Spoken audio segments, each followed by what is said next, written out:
This constitutes a security hazard.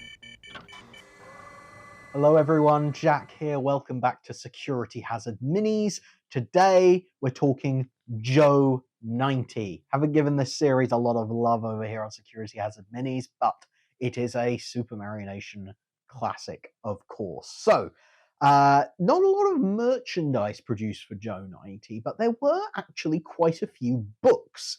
In the late 1960s, early 1970s, there were quite a few Joe 90 books produced. By Century 21 Publishing. This is one of them. This is the Joe 90 storybook. Specifically, this is JSB number 2, which is, the Joe 90 storybook number 2. This is just one of many storybooks that were produced for Joe 90.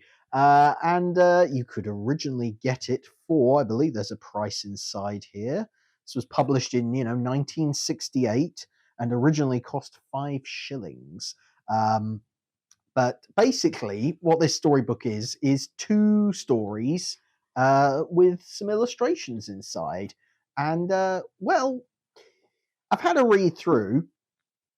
The stories are interesting. Let's say that. They're not bad. They're not bad stories, but they're not fantastic either. And there are a few interesting points I'd like to raise going through this. But first of all, let's just take a look at the front and back cover. It's a hardback book, and the front and the back are exactly the same, or almost exactly the same. It has JSB2 written on the back. Joe 90, as seen on television, of course. But yeah, let's get into this. So, the first story, after you go through a picture of Joe suited up, ready in the back in the rat trap, ready for another assignment with WIN. We have the first story, straight into it. No contents page, nothing. We're just straight into the first story, which is called Appointment with Death.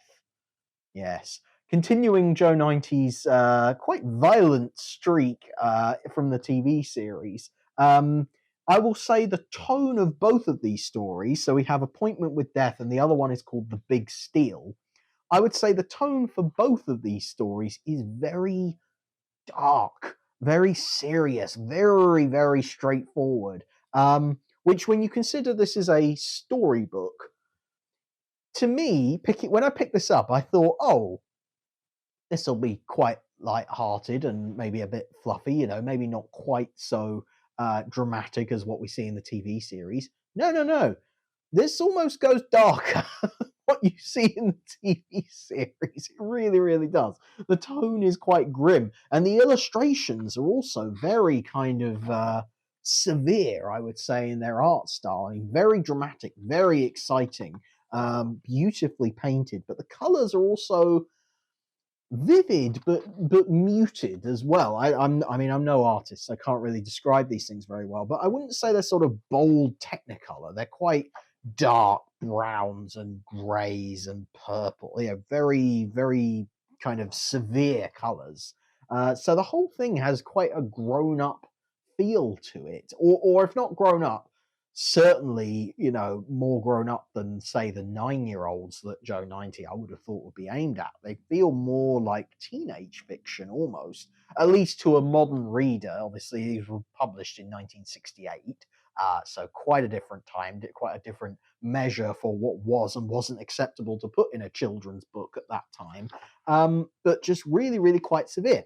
So, the theme of the first story, and I'll try and sum this up as kind of succinctly as I possibly can, but basically, it starts with an assassination attempt.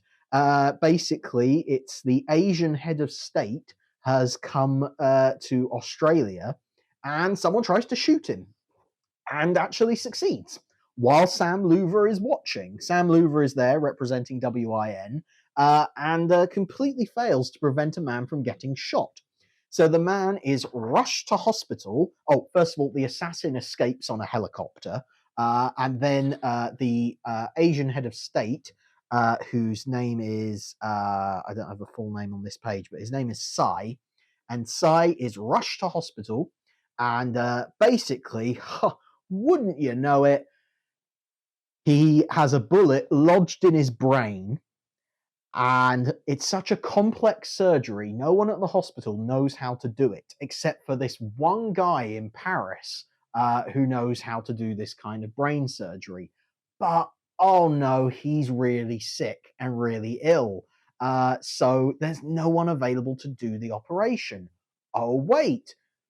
Joe 90 has the ability to retain other people's brain patterns. He could do the surgery himself. Does it sound familiar? Yes. This story, Appointment with Death, is basically a rip-off of the Joe 90 TV episode Operation McClaine, which is unfortunate because it means you know exactly where the story is going as soon as it started. As soon as they mentioned, oh, he needs surgery, I was like, they're going to be talking about Operation McClaine here pretty soon. And sure enough, what happens is there's a lot of globetrotting goes on in this story. So Sam Louver is in Australia, in Sydney to start with. He flies to Paris, records.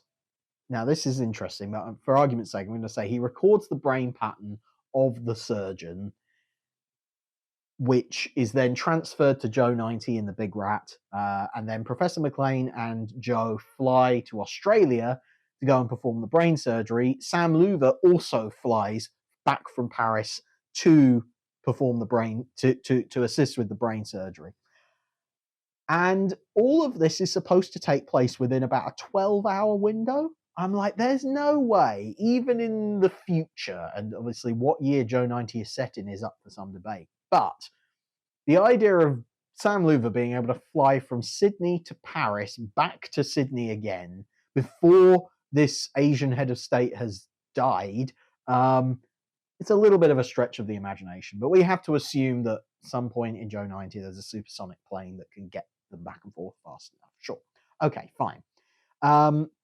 Now, the thing that when I mentioned them recording brain patterns, the author of both this story, and I have to assume he was the same author for the next story, The Big Steal, makes what I would consider a bit of a fundamental mistake in understanding how Joe 90 works and how the Big Rat works. Because he mentions recording the voice of the brain surgeon, and somehow from that audio recording, the Big Rat is able to extrapolate the brain pattern and implant that in Joe. Now, that's not my understanding of how the TV series works. I believe in the TV series, what Sam Louver and other people go out to record from people is their brain pattern. It's the brain pattern that is recorded by the antenna or the recording equipment, and that is what is transmitted to the Big Rat. I'm not quite sure why this author has decided, no, we'll take the audio of someone and we'll play that into the Big Rat, and that's how we get the brain pattern, is from the audio recording. And they even talk about how so the name of the surgeon is Lebec. Lebec's voice was low, weak, and confused, but it was enough. Minutes later, Joe 90 was being swung into the gleaming web-like confines of the rat trap. The brain pattern transfer was about to take place. They seem to put a lot of emphasis on the quality of the voice and the audio, and that's how they get a good brain pattern, which is just not right, not accurate, not how it's covered in the TV series anyway.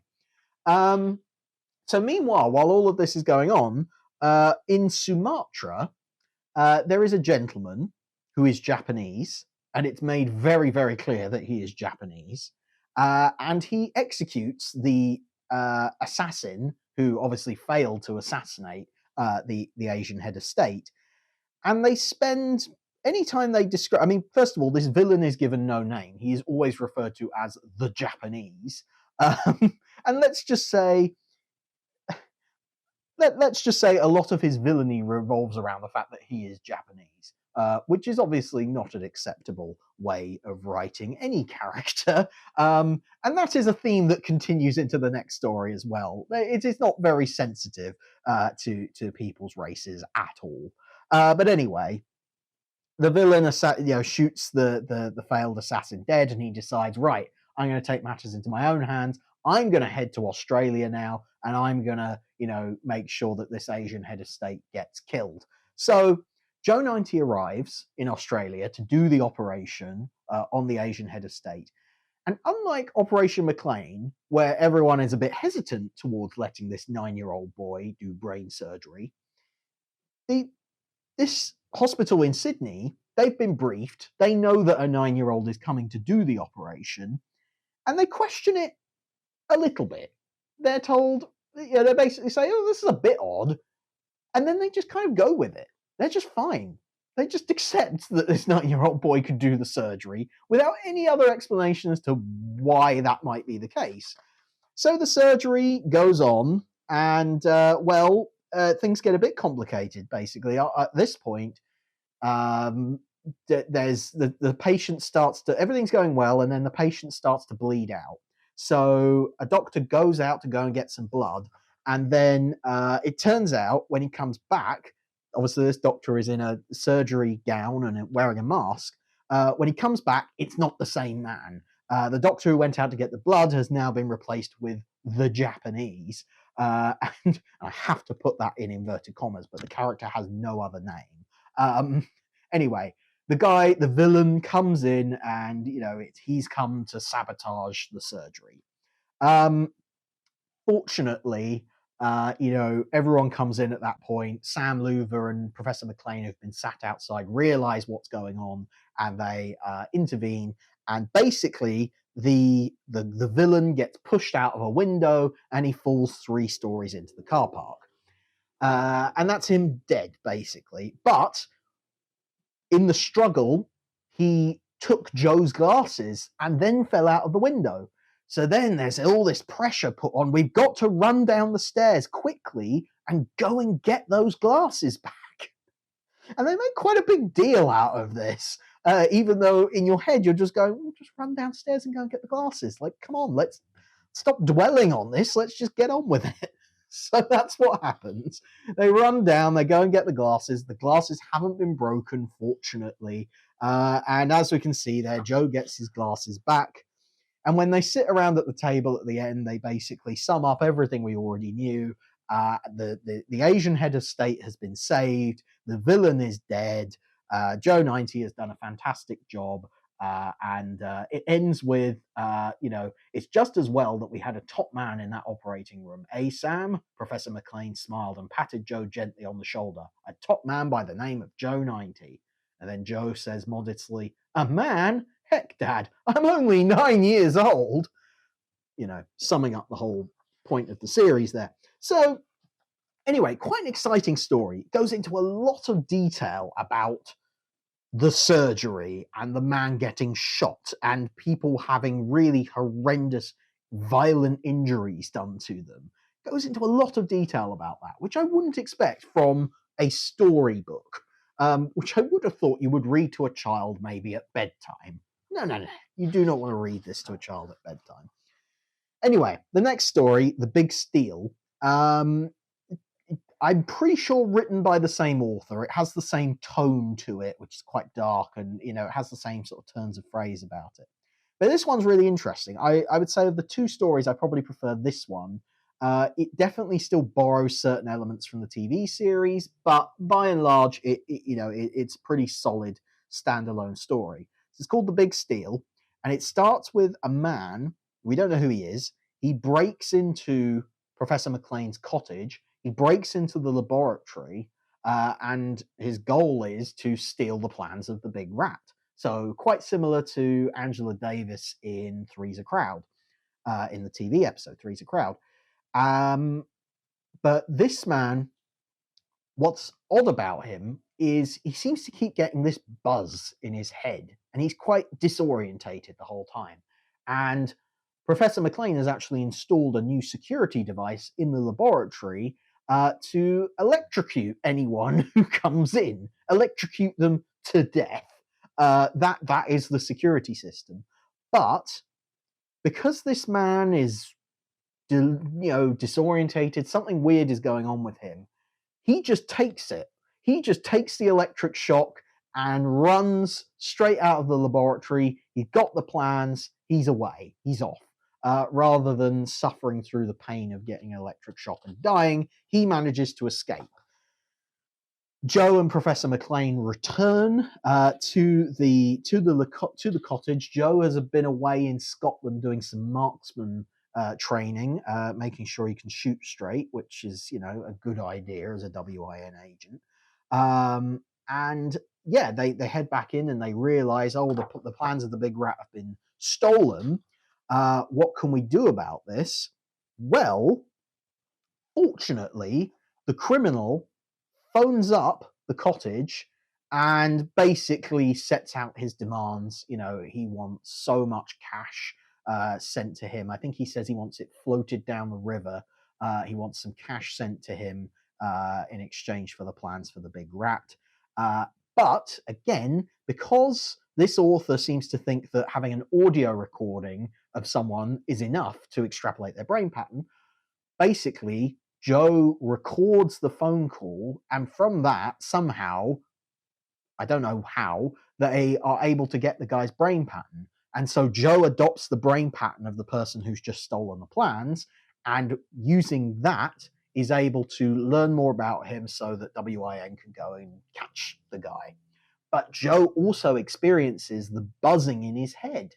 He doesn't know what it is, doesn't know what's going on. But anyway, they find out where the guy lives. So they head to London. He lives in an apartment in London.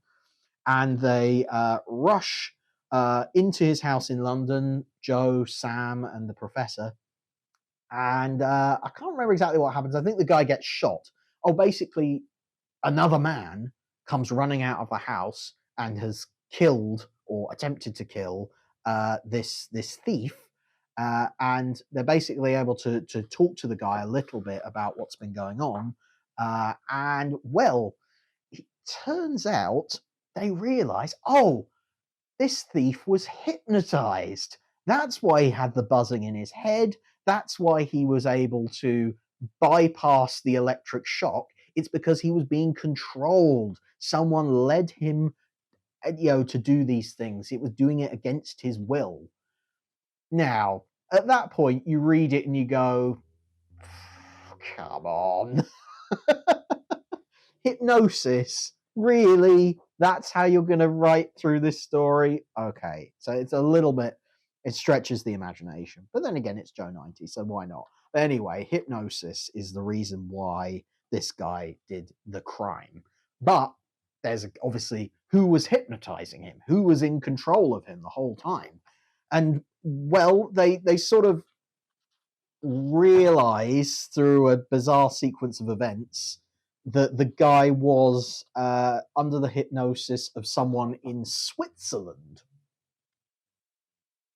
So now that means the story is going to move to Switzerland, which is kind of a weird 180-degree turn. You don't expect the story to go in that direction, but okay, they're off to Switzerland now.